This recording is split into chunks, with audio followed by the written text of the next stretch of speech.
Yes, she does. 1600ths of a second.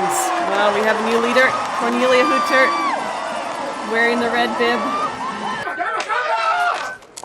Bib number 11 out on course. It's Cornelia Huetter, the Austrian. What can she bring to the track today?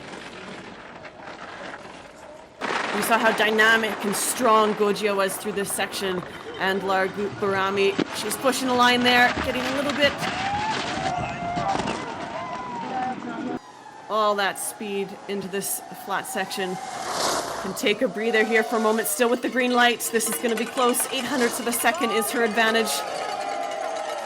From here down, it's going to be really important to find that little bit extra off the Golden Needle jump.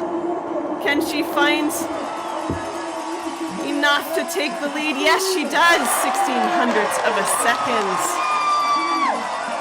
Well, we have a new leader, Cornelia Huetter.